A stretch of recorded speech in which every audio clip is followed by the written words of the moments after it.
One, I hope you all had a good morning or whatever time of day it was when we did the morning session. Welcome to what is our, in Toronto, afternoon sessions, which include two panels, one about science fiction that you're attending right now, and the next one about graphic medicine, and a publisher's speed dating session. So take note that you can stay on this Zoom call for the two panels and then head over to the separate link for publishers speed dating at 4 p.m. Eastern. If you weren't with us for the morning sessions, I'm Lindsay Gibb, programming lead for TCAF Libraries and Education Day. The Toronto Comic Arts Festival and Libraries and Education Day acknowledges that we're all coming to this event from different lands and territories, but that TCAF is located on the ancestral and traditional territories of the Mississaugas of the Credit, the Anishinaabe, the Haudenosaunee, and the Huron-Wendat, who are the original custodians of the land on which we live, work, and create. TCAF commits to strengthening its relationship with Indigenous communities in Tekaronto and increasing Indigenous voices and perspectives in our programming. So our next panel is Good for Health, Better for Education, Science Fiction Comics. This one is live, so you'll see that the captioning is automated for this session. I'd like to introduce you to our moderator, Angelique Roche, who will then turn us over to our panelists for their introductions. Angelique is an attorney, professional host, moderator, voiceover artist, actor, journalist, and content creator. As a writer and photographer, Angelique has contributed to NBC News, Black Girl Nerds, Sci-Fi Wire, Marvel.com, and Rewire News. She is currently the host of Marvel Entertainment's Marvel's Voices podcast, an on-air contributor and host of the podcast Brave New Pod and Geeksplain for Sci-Fi Wire, host of New York Public Radio's live monthly show and podcast Very Biggest Questions, and she's the creator and producer of her own live stream video conversation series and podcast Creative Quarantine. She also co-hosts the Radical Geeks and the Women of Marvel podcasts. Prior to working as a full-time consultant, Angelique created communications infrastructures for various organizations and campaigns. Most recently, she was the VP for External Affairs at the Ms. Foundation for Women. She has a BA in Mass Communications from Southern University and A&M College, as well as a Juris Doctorate from Southern University Law Center and a Legal Letters Master's from the George Washington Law School. So welcome, Angelique. Thanks for joining us.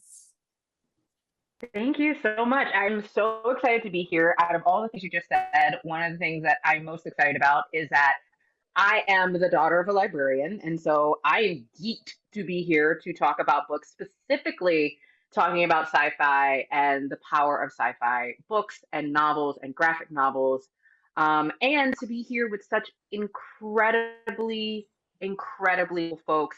I would like each one of the folks who were here, but for those who are listening, we are here with Kim Hall, Jay Torres, and Sam Beiko, who are all such incredible folks who are going to be contributing to this conversation today. And I would love for each one of them to introduce themselves. And I will give each one of you an icebreaker question. Do you have a favorite character and how did you get into loving sci-fi? And we will actually start off with Sam Beiko. Hello, yes, so thank you very much. My name is Sam Beiko. I write under SM Beiko, and I also am a professional editor. I've been working in the publishing industry in Canada and the US for about 11 years now. I started out as a young adult fantasy author. This is my trilogy, available from ECW Press. And where I crossed over professionally into comics was as an editor. So my most recent anthology that I did with Canadian comics publisher Renegade Arts is Gothic Tales of Haunted Futures, and that's kind of some of the context for what I'll be speaking about today. I'm also a comic creator. I am the artist and writer for Krampus is My Boyfriend, which is available for free on Webtoon. My favorite character, so I actually came into comics via manga. before I was more introduced to stuff on a wider, more commercial range. So I would have to say Nausicaa from Nausicaa of the Valley of the Wind, from the originals that were created by Hayao Miyazaki. It's very dark. It is nothing. It's like the movie, but there's just way more blood and just horror. And it's a really good sci-fi post-apocalyptic touch point. And that's me. I love that though, because it shows the power of sci-fi and of books is that there's like, it's wide reaching. Speaking of, Kim, I would love for you to introduce yourself next. Your work is just, it's so cool with the power of accessibility. So you next. You're right, the power of accessibility. And this is possibly the best job in the world. I've got to say that. So I'm Kim Hall. I work at the Merrill Collection of Science Fiction, Speculation, and Fantasy at Toronto Public Library. I'm going to pitch the collection a little bit here too. We're one of the 3 largest science fiction collections in the world, and we are completely accessible to the public when, of course, in a normal world, we're open. And so anybody can come in and ask for any books. We also do for those teachers who are out there in the GTA, we do class visits, so you can contact us and we can do a presentation for you. So for myself, I started with science fiction, I don't know, with Space Cat and the Kittens, and got into a lot of text-based stuff, but I did start off with comics, and I think they were about $12 an issue, and that's what my allowance went on. And we were talking earlier, I preferred the DC just because at the time, the aesthetic I found more appealing, that Marvel was a bit clunkier. And as for favorite character, I would have to say it would probably have to be Wonder Woman from the early days, and being a DC character, yeah. And last but certainly not least, Jay. Hey everybody, my name is Jay Torres and I write comic books and graphic novels. I've been doing it for 15 years or so now, maybe closer to 20. I've kind of lost count. Lately, maybe in the last 5 years or so, I've focused on comic books and graphic novels for younger readers, although I've always been interested in writing for younger readers and getting kids to read comics. So one of my latest is Planet Hockey, work of science fiction for Scholastic. And I mean, I've worked on Rick and Morty. I worked on Wall-E in terms of, more science fiction-y type stuff. Legion of Superheroes for DC. And all sorts of stuff over the years, lots of stuff. I've done a lot of freelance as well as graphic novels.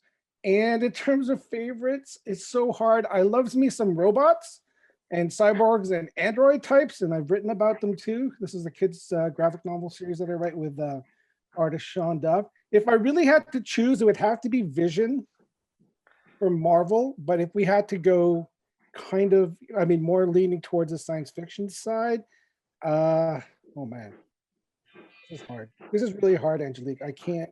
It's hard. Also, Vision technically, he's sci-fi, right? Sure. Yeah, that's fair. Yeah. I would probably pick one out of Star Wars bots anyway. If not a Marvel robot.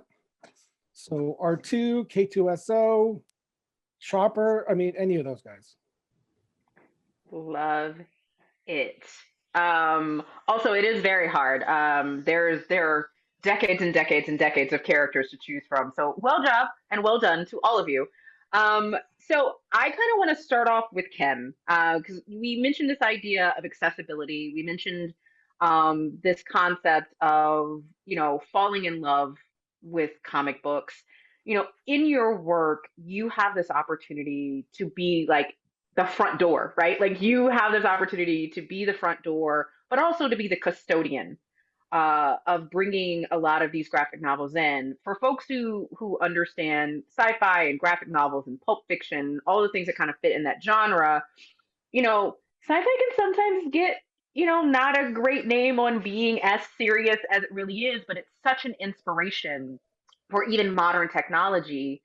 In your line of work, well, one, what brought you into this line of work? Because you were extremely excited about it, not just as a fan, but as a job. Because there is a difference between being a fan and this is what I do. And then what have you kind of seen have been the trends in your work and in cultivating this type of collection so that it's accessible to everyone? Well, we've got about 5,000 graphic novels, and it starts out, our previous collection had Lorna Toulis in the late 1980s, started to believe that graphic novels were going to be the next big thing and started collecting them fairly early on, around, you know, the late 1980s, when V for Vendetta, when Mouse came out, and The Dark Knight Returns, and they were starting to win some serious literary prizes and become more respectable, more recognized as an actual legitimate literary form. And from then, I think we had this was before I started, but about probably about 50 graphic novels, and it's grown to about 5,000 in about 25 years. And that may be the largest in a library in the world. I'm not really sure. And in terms of the trends over the time, you know, superheroes are going to be here always, as we know. The Marvel movie, the MCU is seeing to that. But I'm really seeing things are opening up, becoming more welcoming to broader authors and artists, creators in general, as well as characters. And I'm starting to see, for example, Jeff Lemire is writing 50% of everything that's out there, and pretty much half of what I process is Jeff Lemire. But we're seeing an awful lot of LGBTQ creators, Sophie Campbell, who I don't have any of her work up here, but love her stuff, very body positive. And she was identified as male at birth and has transitioned. And so there's one LGBTQ creator who, her characters are a broad variety of body types, male, female, gender non-conforming. So we're seeing a lot of opening up in that area. A lot of people of writers of color. I've hauled out a couple here. I'm going to be holding up stuff. So I saw, this is Cole Paul's Dakwakata Warriors. Saw him a couple of years ago at TCAF. And he's a First Nations author and illustrator. And he has written this to promote his community's language. And it's gotten broader readership, which he was never intending. It was just so that his community's language would not die. And it's now in libraries all over Canada. Good stuff. And if you get another chance to have him attend a TCAF, he's a great speaker. I was just amazed. He's so poised for someone so young. Another thing that I'm seeing is that writers of text-based books are writing their own original graphic novels. Once again, this is Margaret Atwood, Angel Catbird. So they're writing their own graphic novels. Once again, it's gotten to another plateau of respectability. And I'm also seeing older books that authors are involved in adapting, books from the 1980s that are now being adapted as graphic novels adapted by the original creator. I'm seeing an awful lot of horror. And I will say a lot of the trends that I'm seeing are true with text-based material. A lot of what we're getting in, a lot of writers are moving into horror. And I don't do horror, so processing it can be a challenge. But and one thing I like to do is, this is actually shows a couple of three different trends in one. House of Penance. And so horror, but it's also history. And this is one of the ways that I like to use it in, use this kind of material in presentations. I'll bring up a book that actually covers a number of different trends or topics in one book. So this is about the Winchester House, which anyone from the west coast of the US may have heard about the Winchester Mystery House.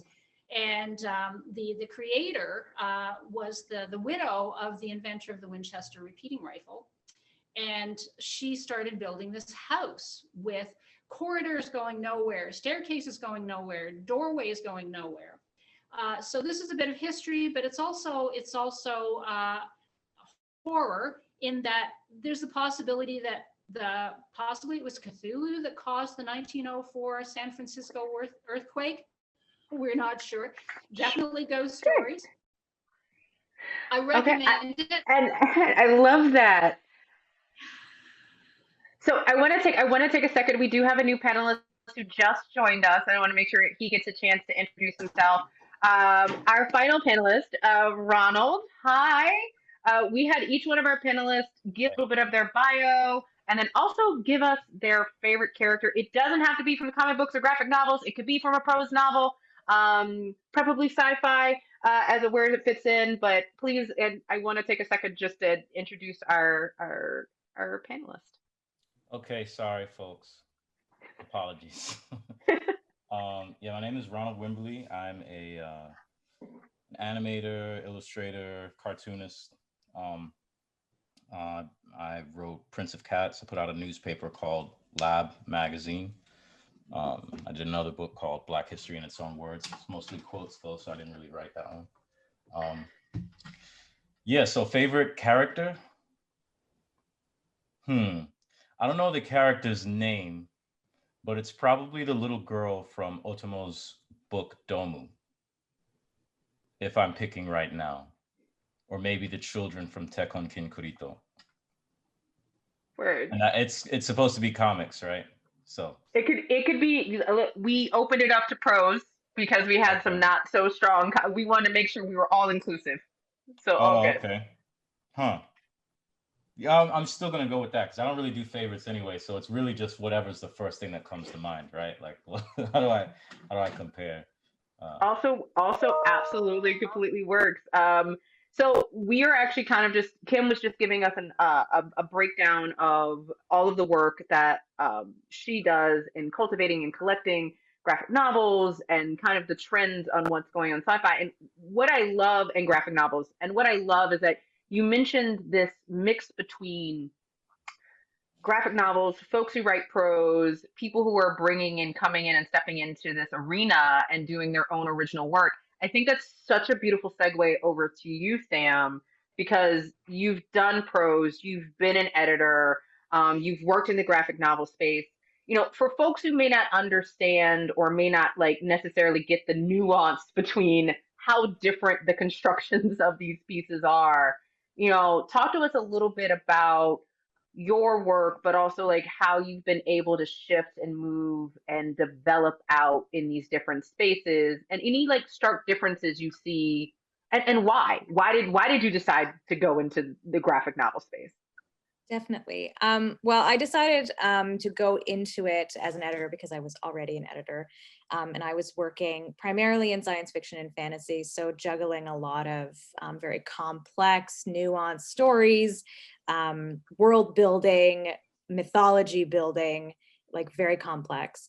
And you know, I say this all the time now because now I make comics. And I started making them so I could be a better comics editor. That writing a book is so much easier because you don't have to.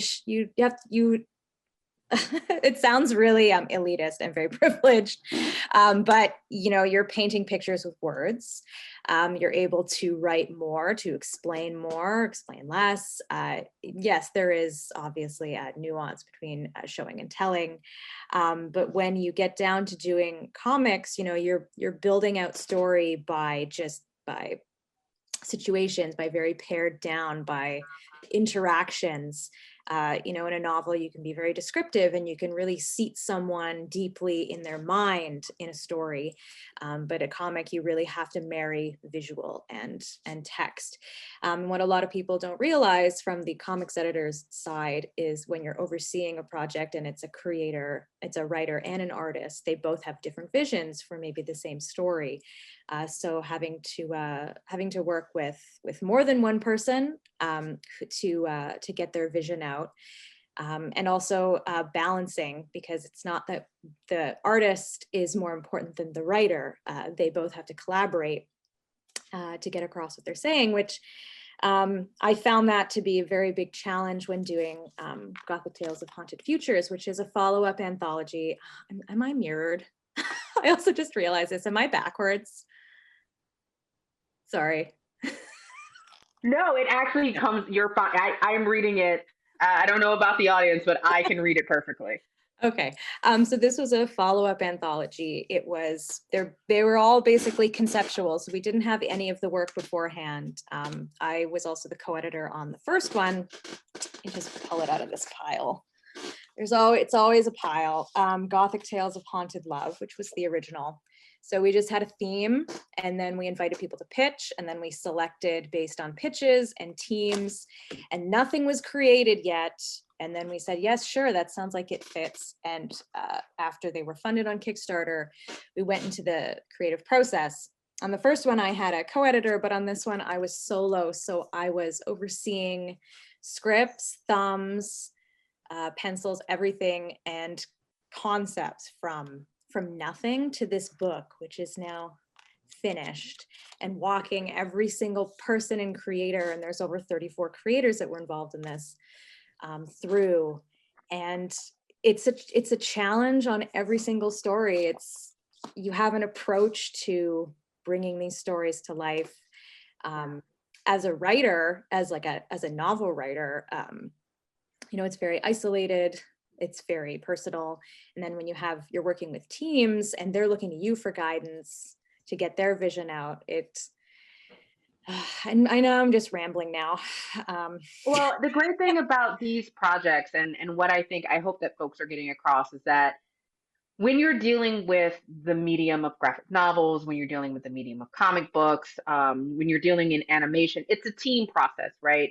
But it also is this process that brings about this beautiful piece that's both visual and written and really touches people in a very different way. And actually, Sam, I think that's a great segue over to Jay, who has done so many cool, accessible things.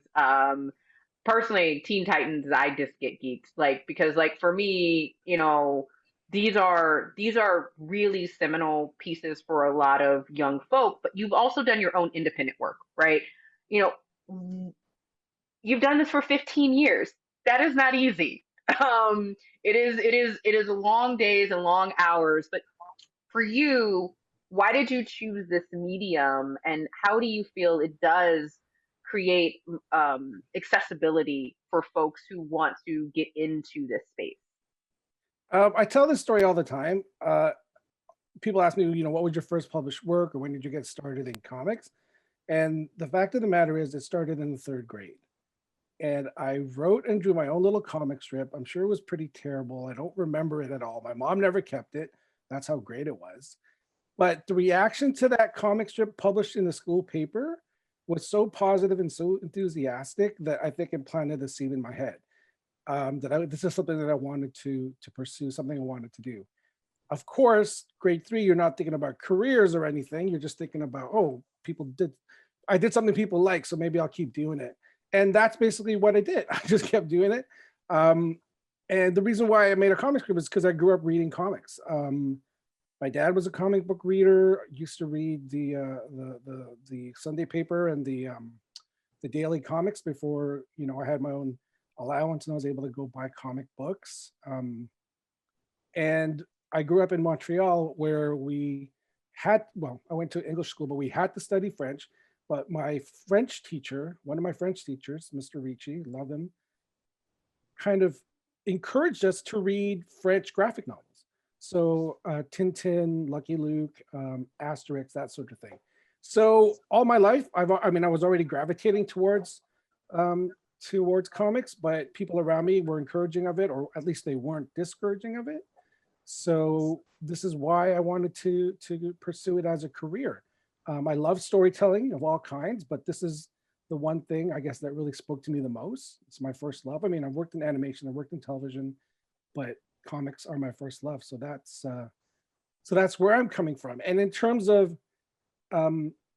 accessibility and what it does, I've already mentioned, this is what, it made me a reader. It made me want to create.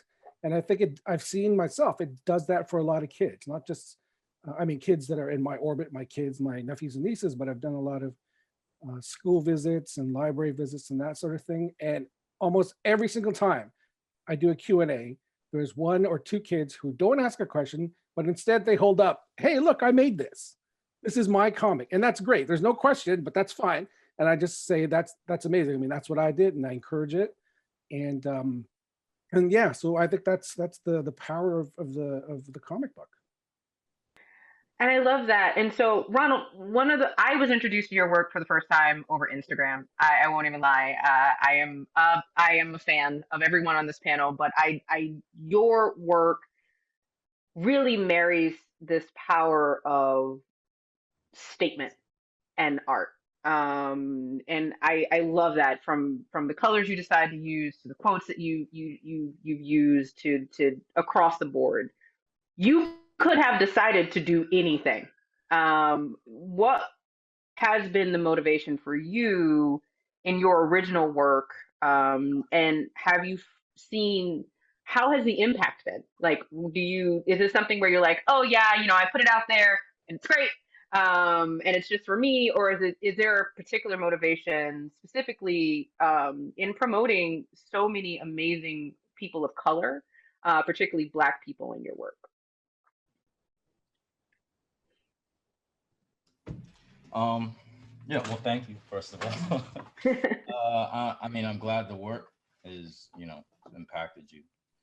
I don't know. I guess the question is one of like a motivation, or more regarding like how I react to, was it like, I think it could be either intention, like did you set out and be like, this is what I want to do, this is the impact I want to make, or did you like, I'm going to create art, and if it impacts, then great. And and then there's the secondary question, what has been the impact you've seen? I don't think I had any sort of a grand design. I think if I had a grand design, it was mostly just the impulse to continue to do what I want to do, like to create things and produce things. And then maybe, as I go along, like different things would happen. So like, okay, well, putting these certain people in the story, it's just a matter of like, well, who did I want to see in the story? Like, what did I want to tell? Or, what did I want to respond to? In the case of like political messages, like any of those didactic cartoons that I did, like, or essays, they sometimes they came from maybe just like a frustration, and often like they came from, I don't know when I first started to do them. In the case of the nib, I feel like, to be honest, like, or like Lighten Up, it was something that, I don't know, I've thought a lot about it, and I've wondered how much of it was either it was an interesting problem to solve, but maybe some of it was not, like,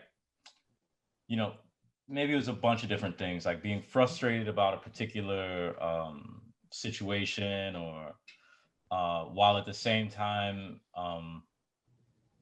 intrigued by like a formal problem, like using certain formats or colors, while also, maybe, I'm not gonna lie, maybe performing a bit for like a bit of an academic, or like a gaze that, like, so for instance, Lighten Up, I didn't really it's like I was kind of interested in the comic, but it was for the nib, like, and even for, I remember when I started out, like I did the Black History quotes, that was for the nib too, and so I did 6, and then I did some extra ones for Instagram, because I was like, well, this isn't quite as balanced as I'd like, so I added, and then I did some more. I did I think for the whole of Black History Month, maybe I put out like a few a week, maybe like 3 a week, because it's 3 rows. And I love that, because here's one of the things for folks who don't know about Lighten Up, and Ronald, I'll be like, people send this to me all the time. I've sent it to other folks, and the importance of Lighten Up for a lot of people is this concept of what does it mean to utilize color for representation. At least that's how it came off to me. Have you seen what have you seen? Have you seen anyone do any reaction to this? Like, have you seen any change? Because it is really important when you look at this idea of Lighten Up, and you look at this idea of what is the color palettes, what does that look like, particularly for folks who understand comic book lore and understand that the first Marvel comic book character was supposed to be black. They didn't make him black. They thought it was an accident. And then they didn't have the brown color to put Gabe Jones in brown. They made him gray. Yeah. So, you know, the impact of this for a lot of folks who do that kind of study is pretty, it's pretty profound. Yeah, I don't know. I got to be honest, I'm pretty ambivalent about that cartoon because I don't feel like I don't know. I at the end of it's funny because I was talking to Jessica Abel about this just yesterday. I feel, you know, I don't know, like I guess maybe that cartoon represented for me a turning point regarding like intent or explicit intent in work, where I think I've just let go what meaning or what impact the cartoon has on someone. Because I do feel that the vast majority of people I talk to about that cartoon didn't get the point of the cartoon that I intended, you know? So I've just kind of like at this point, I let it go. And I sometimes wonder like the work that gets done, often I think the political work that aesthetics do, cartoons, movies, whatever, like the most work is done in a way that isn't necessarily even perceived by the audience as the intent of the work, you know? So like I made a joke on Twitter that like I'm envious of how effective a political tool Marvel Comics can be, you know? And it's and it has more to do with a lot of the subtle messages that the actual materiality of it get across, like the spectacles in the comics, like the things that they're talking about, the things that they're saying about power and the application of power, you know? But I think that's a really good point to everybody who's on this panel, right? Like, as storytellers, there's power in just telling the story, in that being there, even if it's not fully taken as the intention, right? Like, from seeing a person who is of color in different aspects to seeing a story that people can relate to, even if they don't know that's the reason. And I think I have so much profound respect for folks who do write, who are cartoonists, who do put themselves into it, even if there's not a grand design, as you said, or a master plan, because the representation still exists, even if it's an ideology, or it's the possibility of a thing, and it's not always perfect.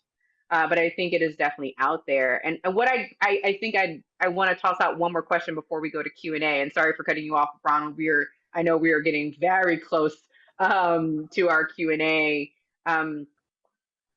If you, particularly, you know, the writers and the editors here, if you could tell yourself, and I think Jay, we kind of covered this, but if you could tell your younger self, you know, any piece of advice, or you could, you know, introduce your younger self to a piece of work, what would it be? And I'd actually love to start off with Sam. Yeah, man, that's tough. What would I tell my younger self? The comic that I make, Krampus is my boyfriend, the main character is fat and very unabashedly so, and it is kind of the catalyst reason for why she ends up summoning Krampus, and it's just this whole thing. And I was fat when I was younger, and I did not see any media at all of anything that I was really into with characters that were representative of actual body types, of diverse just people, and that really sucked for me. So that is why I make my comic. But I mean, I really liked Faith, and I really, you know, I basically wish that I could tell my younger self that there is a wide variety of stuff out there that isn't just status quo, and you are worthy of being being in these stories, and it's the same for any of my readers. Yeah, and especially like LGBTQ representation. I'm bi, and I it's funny, being put on the spot, and like in 10 minutes I'll be able to list off all of these things that I wish that I could have just sent over to my younger self. But I mean, what's really great that you spoke about, Angelique, is that there are more of those comics now, and there is like a wider variety of media representation, and that's so super important that kids see themselves in those things, because it affects how they deal with reality. Because if your reality is so skewed by golden age comics with just unrealistic body types and completely white, straight character casts, that's what kids are only going to think exist out in the world. And it's obviously not true. So I just wish that, I guess, 20 some years ago, that I had met a librarian or someone else in comics or who just was widely read, who is just like, here's, Ursula Le Guin, and here's all these other creators and all these other stories that aren't just super basic. Shay, do you have anything to add? Yeah, just sort of continuing along the same train of thought. I don't know if there's a specific work that I would, tell myself to read, but certainly I would encourage myself to look for work that wasn't so the same as everything else that you've already read, and in specifically work from other people, from other nations, other cultures. If I look back at all the stuff that I read, I mean, predominantly American work, comic books, for example, and in terms of any kind of novels or any fiction, science fiction or otherwise, it was all with white heroes, and that was kind of the default as well. As a child, when I was creating stuff, it took me a while to figure out, why was I defaulting to, Chris Evans as the hero of all my stories as a child, right? And the funny thing is, even later on in life, when I thought, oh, you know what, maybe I shouldn't default to the male hero, then I would create these female characters, and they also were Caucasian, and the people of color were sidekicks, or so, you know what I mean? Like it wasn't, no one trained me to do this, but because this is what I was exposed to as a child, it kind of seeped into me and out of me at the same time. So if anything, I think I would encourage my young self to just look. Hardy Boys are great, but I'm sure there's stuff from Japan, the Philippines, China, Mexico, Colombia, that you could get into. And I did look for that stuff when I eventually, right? Work from other cultures, work by other people. And it's interesting because this is something that we're going to be talking a lot about tomorrow in my panel, Kids Like Us, which is about BIPOC stories for kids. So I don't want to step on my own toes too much, but yeah, no specific work, but certainly I would ask myself to get outside of that box. Yeah. Ronald? I probably, something that I wish I had read, it's not even it's just an essay that Bertolt Brecht did called Telling the Truth, 5 Difficulties. I probably would give that to myself. Someone, when I was in college, I was reading Adbusters and, all of these magazines, and I probably would have given myself that, just to give myself a bit of a way of thinking about how to use art, or to use aesthetics in general to in the service of truth, and not necessarily in giving it as a package, but giving people or cultivating the tools in the people you're communicating with to kind of discern and find and locate the truth, whether in my work or someone else's work or in general. I think that's something I wish I had read a little bit earlier. It's been years, but I wish I had read it when, I was a kid. I love that. So, Tim, I want to twist the question around a little bit because you are a person who is cultivating and gathering and reading and categorizing a lot of the work that our other panelists are doing, and these different works from different places. How does that understanding, particularly you have, and being a fan, but also being a librarian, shift the perspective when doing your work and how you highlight and what you bring into the collection, and even searching for new pieces to bring in the collection, and what is like the key priority in the pieces that you bring into the collection? Well, I'm actually not the right person to ask that. I'm not involved in the acquisition, sadly.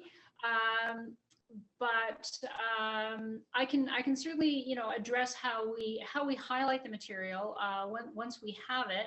We do try and get a broad spectrum of things, and I will also say we have a caveat that we collect primarily adult material, and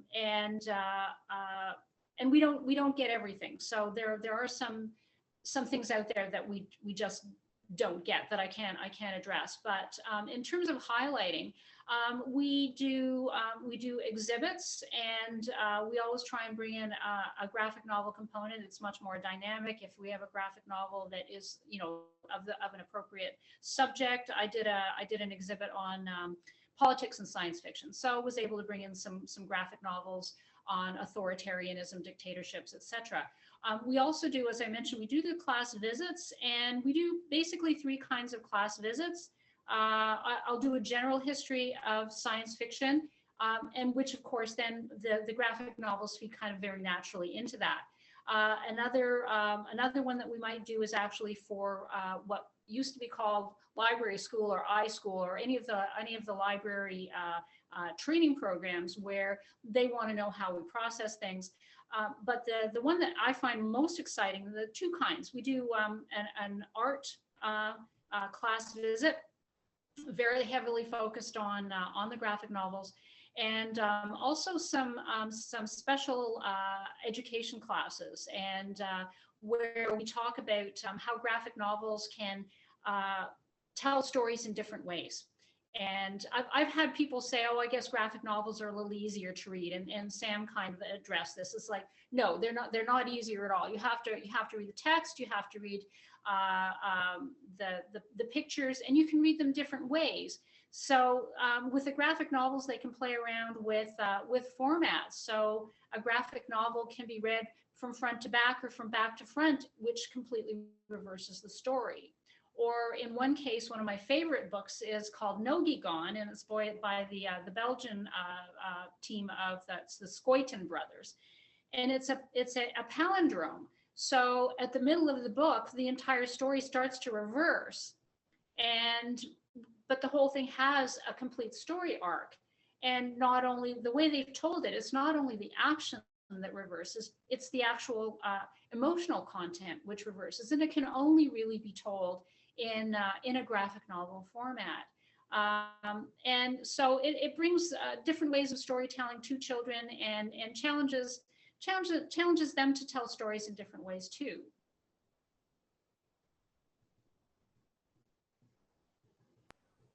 I love that. And please don't mind me going on mute. I'm in LA, and there are a lot of helicopters going on. So if you hear them in the background, I am so sorry. It is an LA thing.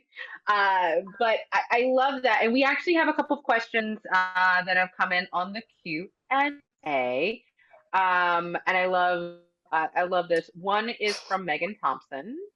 Hi, Lindsay. Hi. All good. I'm just switching over to Q&A because Sure. I'm a little distracted by the helicopter traffic, and I'm trying to stay the course. But Megan asked a question, and I'm happy to read it out loud. Sure. I got it up. I fell in love with sci-fi as a kid because it explores what it really means to be human by showing non-human intelligences or human minds in a non-human environment. We play with such aspects of our cultures and beliefs from our sentience, and which result in our animal natures. What part of human nature are you interested in expressing in your work? That's really actually very interesting. So when looking at sci-fi, understanding the personification of things that, bring out our humanness, even when we're talking about robots, Jay, or we're talking about sentient or AI. I'd love to toss this to Jay first, and then anyone else can kind of jump on in.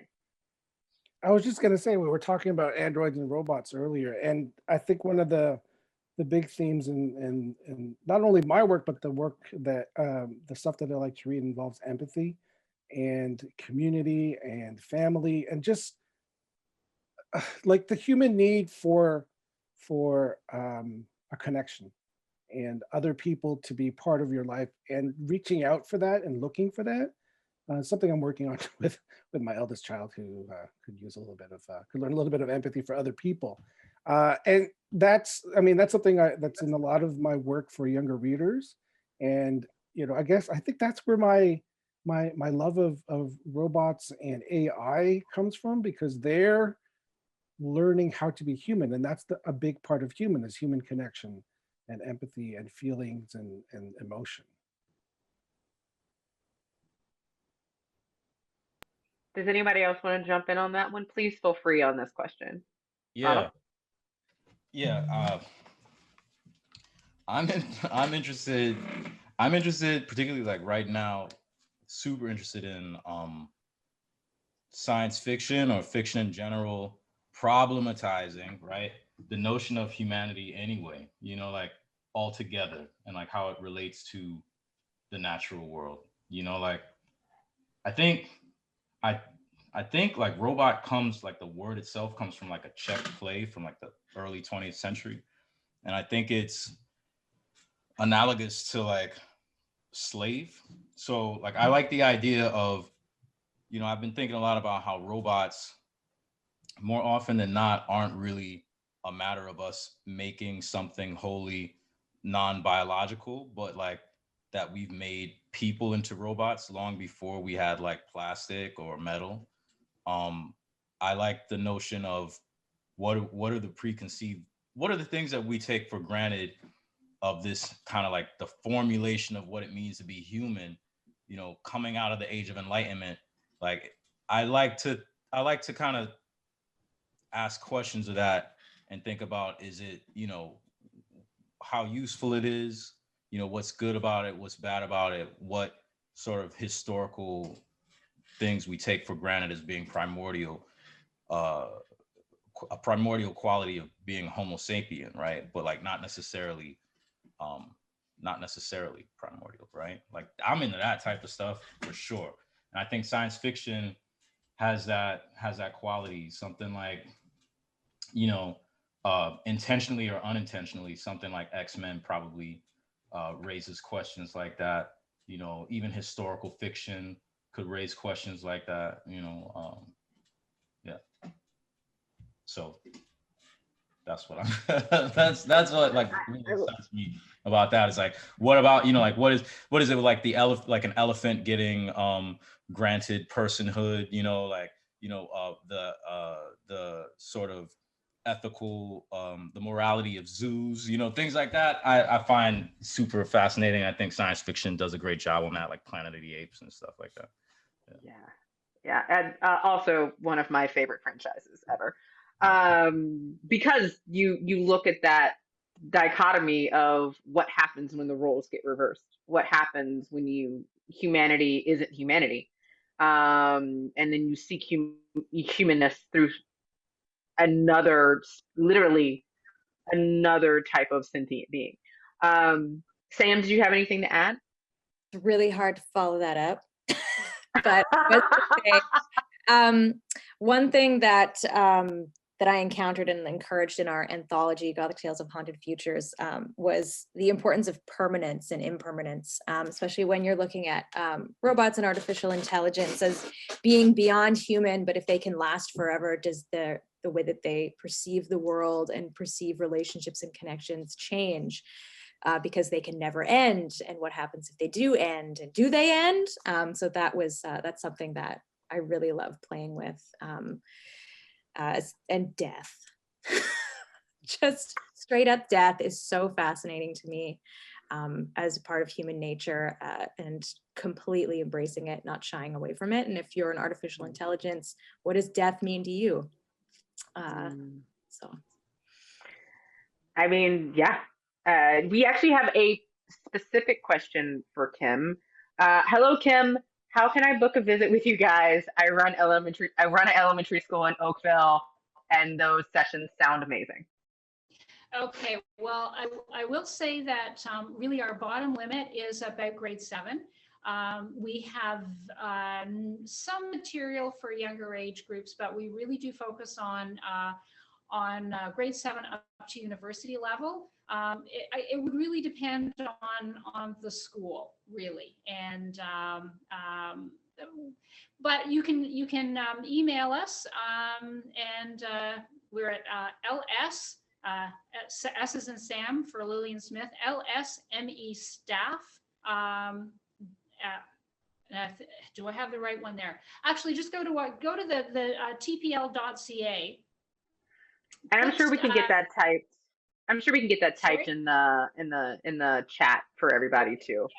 Because I rarely email ourselves, so but if you go to tpl.ca and you can get to our website, and it'll have the phone number and the contact information there. Yep, it's already. Yep, they got it. They've already taken care of it. It's already in the chat for everybody. Okay. Last question. They asked you, Kim, if you could restate the name of the graphic novel that was the palindrome for them. Oh, where did I put it? It is. Once again, my mirror, and I don't know, no Gone, because it reads the same backwards as forwards. And it just also brings in this beautiful European sensibility in terms of the art style. It's very different than what we have been used to in North America. But Nogegon. Awesome. And Lindsay has also put that in the chat for those who are watching the panel right now. So as kind of we're closing out, if you have any more questions, please make sure you put them in the question and answer. I will try to get to as many of them as possible. I also kind of just want to throw out, this is a very simple question, but, I kind of want to start with Ronald. Why do you love doing this work? You could be doing anything else and being a storyteller, but in specific, everybody on this panel has a passion for doing the work that they're doing and bringing it to life, and specifically clearly has a love of sci-fi. And so I'm just always interested in, when the days are long, when the page is not coming out the way you want it to come out, when the revisions come through, when the editor has said a thing to you that you're like, I don't know what you're asking me to do. What is the thing that you remind yourself, this is why I'm doing what I'm doing? Besides rent, because that's clearly, I just want to get that out of the way. Besides rent. Well, it's not always the best way to make rent. No. I think I'm a nonpartisan, really. Like, I don't think there's anything particularly, I'm not like, oh, wow, I've got to do comics more than I do any of the other things that I do. I think it's a matter of like what tools I have at hand. I think comics wins out a lot of times because practically, I have all the tools I need to make a comic. I don't really, the social aspect could really just be me and my friends and sharing it. It's like I don't need to get a budget approved. It's a really, in its most simple way, I can, before the iPhone, it's like now you can make a movie on your iPhone or whatever, right? Like, and still though, the iPhone is expensive. You know what I mean? Like, back in the day, if you just had some paper and some pencils and pens, like you can make comics, so like, I would say that's why, everything, there's a lot of great things particular to the medium of comics, like, sort of formal constraints and things, but like, I think every medium has that, it's like music or, film, animation, everything has, every particular medium has it, I think. So first of all, I say I'm not particularly like comics. I'm not like some sort of comics zealot, but the quality, like being able to produce it with just, it's like the soccer of art mediums. It's like you just really, all you need is a pencil and all you need is an object, a mark making object, or maybe not even that. Like comics has like it's pretty, it's very versatile, and it's I think that's what makes it win out in the end as a storytelling medium, for me, if that makes sense. Oh, it does. 100%. Jay? Yeah, like as I was saying earlier, it's a storytelling medium. It's a language. It's an art that spoke to me very early on as a child, and I think I was just inspired to want to do the same as the creators that inspired me, emulate them as storytellers. And I just love the medium. I just do. So I'm happy to be able to do this for a living. And Sam, I mean, you also do, again, you do prose and all these other things. So, And I make a webcomic, which is a very recent thing, the last 2 years. But yeah, I mean, the way that I write novels in my mind is very visual. So I always describe it as I'm just transcribing in prose what I see in my mind.